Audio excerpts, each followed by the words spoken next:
So sepsis is a great example where optimization and personalization is really needed.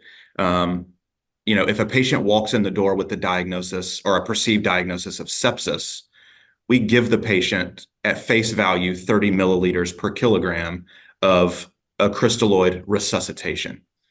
First, we don't even know if it's ideal body weight, adjusted body weight, or total body weight that you are to use to administer, to prescribe the appropriate quantity of fluid.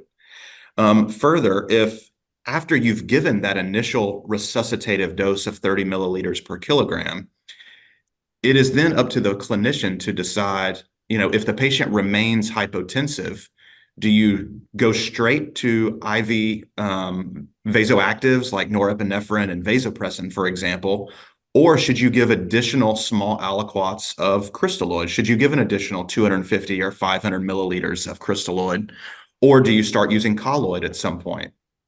And I think there's some really good examples, some really good literature around early vasopressors versus more liberal fluid resuscitation.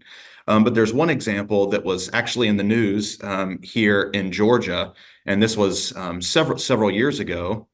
But the patient, they had a photo of the patient, and they told a very brief story without violating any, HIPAA rules.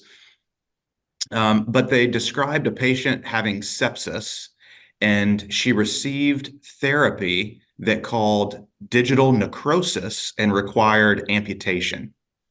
And so this is a patient that, as you read a little bit between the lines of the news article, at least, this is a patient that probably didn't receive enough fluid resuscitation.